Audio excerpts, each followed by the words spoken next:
Colin Small grew up in Harlem. That is where he developed a friendship with Sheldon Johnson as a child. Colin Small was twice convicted of felony assault. Small served a 10-year sentence in Sing Sing before being paroled in October of 2018. Small's family described him and Johnson as longtime friends and stated that Small had been supporting Johnson since his release from prison. Small neighbors stated that he was very uplifting and very positive. However, Johnson would take his friend's life on March 5th, 2024. I got into school. I got my GED. From there, I got involved in correspondence courses. I started interacting with guys who were teaching ART, aggression replacement training, and I started to begin to understand how these concepts work, what positive visualization is, deep breathing, how to remove yourself, conflict resolution.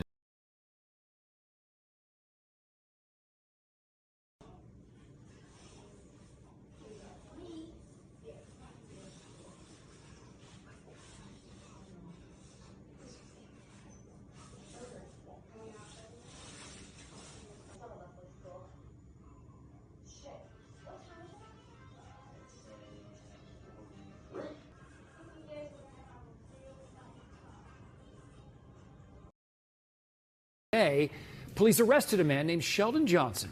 He is a criminal justice activist, and he boasted about turning his life around after getting out of prison as recently as going on shows like the Joe Rogan podcast. Now tonight, he is back in handcuffs, and he's facing murder charges.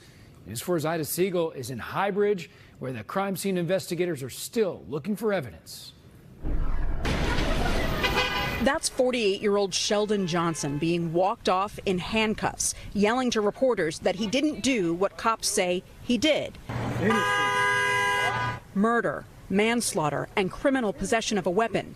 It's a shocking set of charges for a man most recently known for this. I had a wife. I had family still. My son was growing up.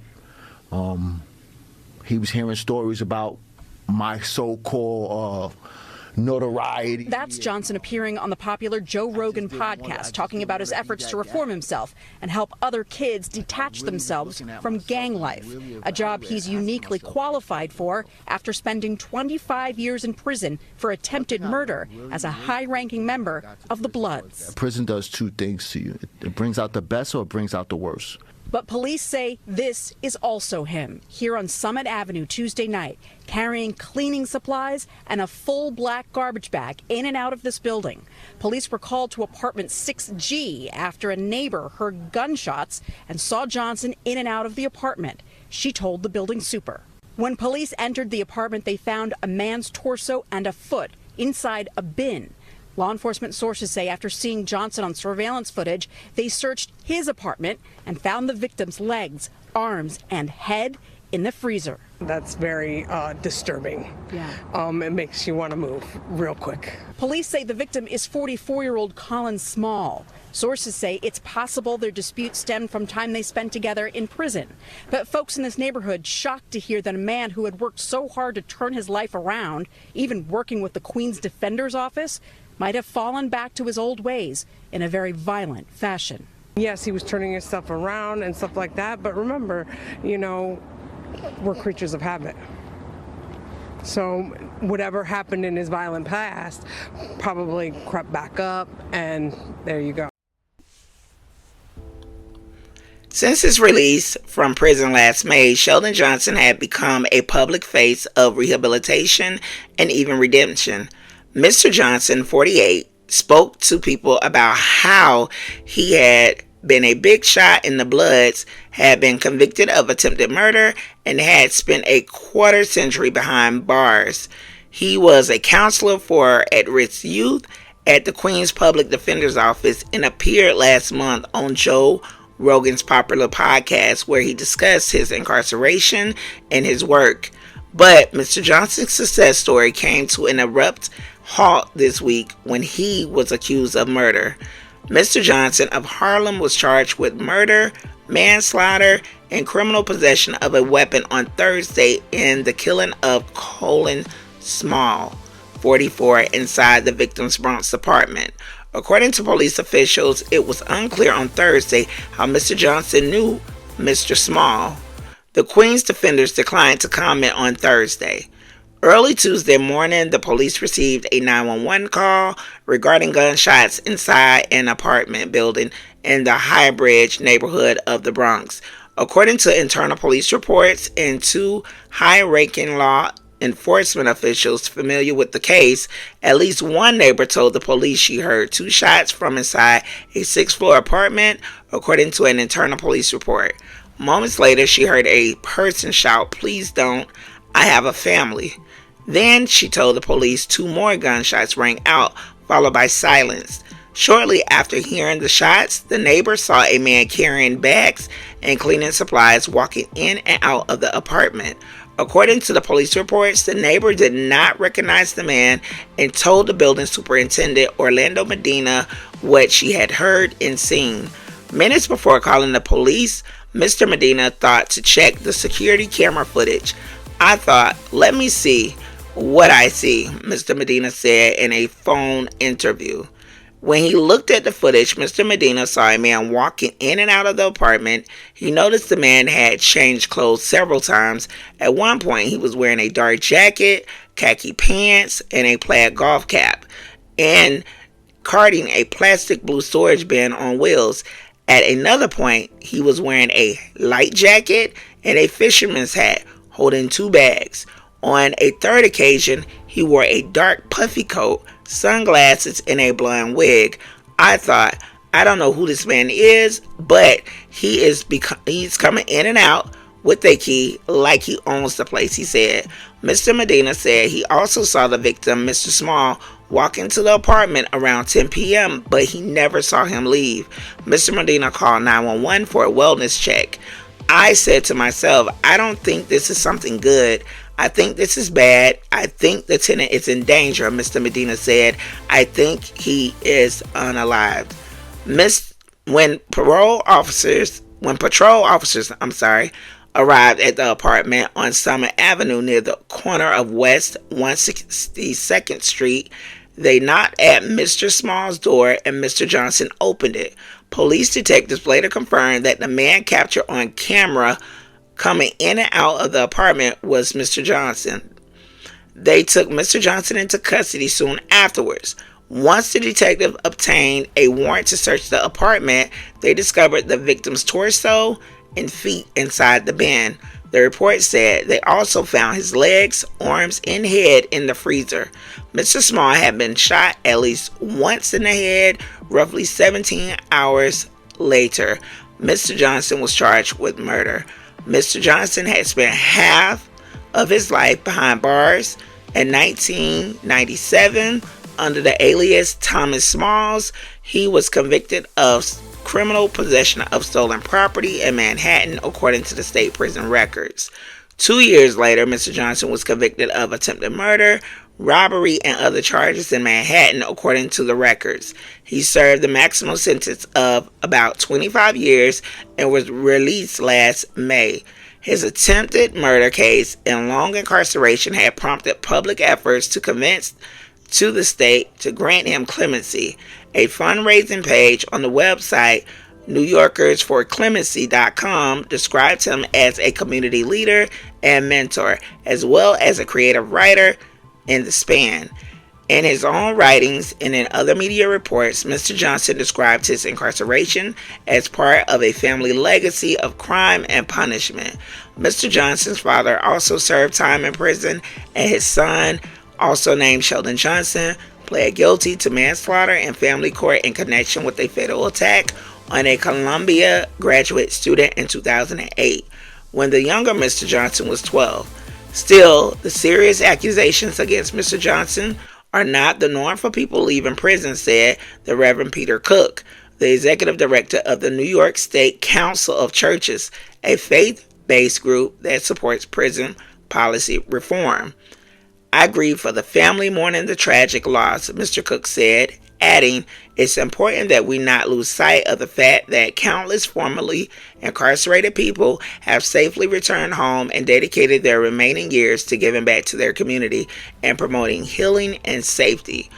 On Mr. Rogan's podcast, Mr. Johnson described himself as a member of the Bloods who was at the top of the food chain. He continued in his leadership role even while behind bars. In 2005, Mr. Johnson said he began to rethink the drug dealing, the guns, the gang life. He wanted to leave it all behind. "My son was growing up hearing stories about my so-called notoriety. I just didn't want to be that dad," Mr. Johnson said. "I said to myself, I've been doing bad for so long. I'm going to try to do something good," he added. "If all else fails, I can always go back to doing something bad. But let me try. Let me give it a shot." Is facing murder, manslaughter, and criminal possession of a weapon charges after police found 44-year-old Colin Small's torso last week. NYPD says Johnson was inside the victim's apartment at 979 Summit Avenue when they went to do a wellness check following reports of gunshots. And according to the Bronx District Attorney's Office, Johnson was the only person on video going in and out of Small's apartment on the day of the murder. And police say they found other body parts in bags, bins, and in a freezer. NYPD says Johnson was released from prison last year after serving a 25-year sentence for offenses ranging from assault to murder. Upon release, he became an advocate for criminal justice reform and says he's innocent. Now, the family of Colin Small was present in the courtroom today, and they declined to speak on camera. However, they tell me that Small and Johnson were friends for a long period of time, and Small was helping Johnson get back on his feet after being released from prison. They say they believe that this was premeditated and are still in shock and even have trouble sleeping. You guys, Sheldon Johnson, he was well versed. He was convincing. He manipulated and had certain people like putty in his hands. Because he was so well versed and so well put together, he was able to put on a facade of, "I'm here to help the community. I'm here to help the youth.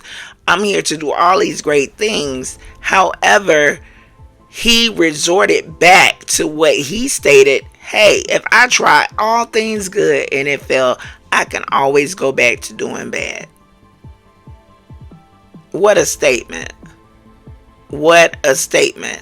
And in my opinion, in working in the field of restorative justice, I see a higher success rate with those who are non-violent offenders. This man had a history that dated way back. And after doing further research, his dad blamed himself. He said, "I had my son in the wrong environments. I subjected him to seeing things at such a young age that he should not have been around and or had access to." His dad stated this. His dad was deaf, and that don't have anything to do with him resorting to a life of crime, because they have so many programs out to help individuals and to assist them to getting on their feet.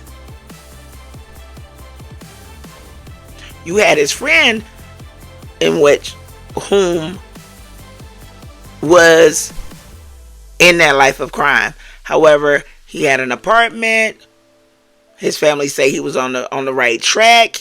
His family stated he was on the straight and narrow, and that he wanted to take Johnson under his wing and to assist him into creating a better life for himself. Now, I don't know what happened at an apartment, but there should not be anything that is so bad that will allow and or have a person to think that they could take someone's life. Like, where do your mindset go from one thing to the next? Overall, the community leaders, the church base, I'm quite sure they're feeling it. He was on Rogan's his podcast. He gave him a platform to speak on. although he was very articulate, he was around the youth and aligned himself with other people to try to get the kids on the straight and narrow. However, in my opinion, I believe he strategically moved and allowed people to give him enough space to trust him so he could get out and do what it is that he did. Now, I'm not sure if he was upset. Maybe he thought that his friend didn't support him as much once he got out of prison. They were partners in crime. At one point, they used the same alias to commit a crime. It's just a lot of different moving parts to this. You guys, what are your thoughts? You know, do you think that he strategically got out of prison to retaliate and or take his friend's life? Do you think he just snapped and went left? Do you think he pulled the wool over the eyes of not only the community leaders, but the faith-based community, as well as the law firm in which he was working under? Like, what are your thoughts? This overall is a sad situation. It's sad in the sense that these two started out together as young kids. Then they continued the relationship throughout bad choices that they were making in their life. And then one was able to get out, kind of straighten his life up. And then the other friend began to get out once he showed that he, in good faith, he was making a change for the better. I don't know, you guys. This is just overall just it's sad in the sense of other people have now been manipulated. These kids have been around someone who has now committed crime again. He could have potentially taken the life of one of the juveniles, you know, if he snapped, whatever the situation was at that time. But what are your thoughts? Do you think that this could have been prevented? Do you think that he shouldn't even been paroled to begin with to get out based off of the seriousness of his crimes? What are your thoughts? You guys, also, I had to change my name to Karen Classified because I had noticed that people could not find the channel, and I realized that someone else had that name, so I had to switch it up. So please be patient with me as I try to make changes to this page to try to make it as authentically mine as possible so other people could actually kind of find the channel. Again, I thank you guys for listening in to Karen's Classified. I hope you comment, like, and subscribe to the channel. And I hope you hit that bell notification to be notified every time I drop a video. But until the next video, you guys, stay safe and take care.